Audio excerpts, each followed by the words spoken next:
Hi, praise the Lord. தேவனுக்கு மகிமை. பிரியமானவர்களே, இந்த கால வேளையிலும் ஒரு சிறு காரியத்தை எங்களோடு பகிர்ந்து கொள்ள வேண்டும் என்று விரும்புகிறேன். நாம் அன்றாடம் பயணிக்கிற வாழ்க்கை பயணம் என்பது மிகவும் கடினமான பாதையாகத்தான் இருக்கும். போராட்டம் நிறைந்த பாதையாகத்தான் இருக்கும். மிகவும் கரடு மேடான பாதை, தடுமாற்றங்கள் ஆன பாதை, சரியான பாதையாகவே இருக்காது. நம்முடைய பாதையெல்லாம் நம்முடைய தனிப்பட்ட வாழ்க்கை, குடும்ப வாழ்க்கை, எந்த ஒரு வாழ்வு எடுத்துக்கொண்டாலும் அது சரியான பாதையாக நமக்கு அமைவதில்லை. ஆனாலும் நாம் கட்டாயமாக அந்த பாதையில் பயணித்தே ஆக வேண்டும். அது யாராலும் மாற்ற முடியாது. நாம் அந்த பாதைகளை தினந்தோறும் நாம் பயணித்துக் கொண்டிருக்கிறோம். ஆனால் நமக்குள்ள ஒரு யோசனை இருக்கும். நாம் சிந்தித்துக் கொண்டிருப்போம், இந்த பாதை நமக்காக தெளியுமா, நல்ல பாதை வருமா, நல்ல பாதையில் நாம் செல்ல முடியுமா என்ற ஒரு ஏக்கம் நமக்குள்ள இருந்து கொண்டே இருக்கும். இந்த பாதை போன்றதுதான் நம்முடைய வாழ்க்கையும் கரடு மேடான பள்ளம் நிறைந்த பாதையாகத்தான் இருக்கும். ஆனால் கர்த்தரை நம்பி இருக்கிற பிள்ளைகளுக்கு எப்போதும் அது கரடு மேடான பாதையாக இருக்காது. நிச்சயமாகவே ஆண்டவரை நம்புகிற ஒவ்வொரு ஜனங்களுக்கும், ஒவ்வொரு பிள்ளைகளுக்கும் அவர்களுடைய வாழ்க்கை பயணம் மாறுதலாக அமையும்.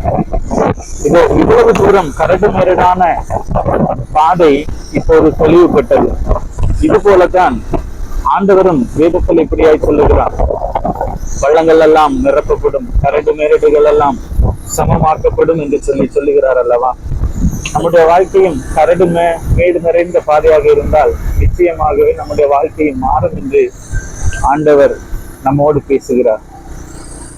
யாராவது உங்களுடைய வாழ்க்கையில நல்ல பாதையே இல்லை, வாழ்க்கையில எந்த ஒரு முன்னேற்றமுமே இல்லை, நான் தினமும் கலங்கி கொண்டிருக்கிறேன், தினமும் தவித்துக் கொண்டிருக்கிறேன், என்னுடைய வாழ்க்கை பயணம் தெரியாதா என்று சொல்லி ஏங்கி கொண்டிருக்கிறேன், உங்களை பார்த்துதான் ஆண்டவர் சொல்லுகிறார், கலங்காதீர்கள், பயப்படாதிருங்க. ஆண்டவர் நிச்சயமாகவே உங்களுக்காக ஒரு பாதையை தெளிவுபடுத்துவார். அதுவும் அதி சீக்கிரத்திலே உங்களுக்கு ஒரு நல்ல பாதையை ஆண்டவர் காட்டுவார். அது கரடு மேடான பாதையா இருக்காது, மிகவும் தெளிவான பாதையா இருக்கும். உங்கள் தொழில்கள் ஆசீர்வதிக்கப்படும், உங்கள் குடும்ப வாழ்க்கை ஆசீர்வதிக்கப்படும், உங்களுடைய பிள்ளைகளுடைய வாழ்க்கை ஆசீர்வதிக்கப்படும், தனிப்பட்ட வாழ்க்கை ஆசீர்வதிக்கப்படும். ஏனென்றால் கர்த்தர் நமக்கு துன்பத்தை தருவவோ அல்லது நம்மை வேதனைப்படுத்தவோ விரும்பவில்லை. அவர் நம்மை ஆசீர்வதிக்கவே விரும்புகிறார். அந்த தேவன் உங்களையும் உங்கள் குடும்பத்தையும் நீங்கள் விரும்புகிற எல்லா காரியத்திலும் ஆசீர்வாதத்தை ஆண்டவர் கட்டளையிடுவார். பயப்படாதிருங்கள், நிச்சயமாக நம்பிக்கையோடு இருங்கள். உங்களுக்கான நேரம் வரும்போது அந்த பாதை நிச்சயமாகவே நல்ல பாதையாக அமையும். அந்த கரடு முரடான பாதைகள் மாறி செவ்வையான வழி உங்களுக்காக திறக்கும். அதுவரையிலும் நாம் அந்த பயணத்தை தொடர்ந்து பயணித்துக் கொண்டே இருப்போம். நிச்சயம் ஒரு நாள் விடியும். உங்கள் விடியல் முன்பு இருந்த விடியலை காட்டிலும் மிகவும் அற்புதமானதாய், ஆச்சரியமானதாய் அமையும். தேவன் உங்களையும் என்னையும் அபரிதமாய் ஆசீர்வதித்து பெருகப்படுவாராக.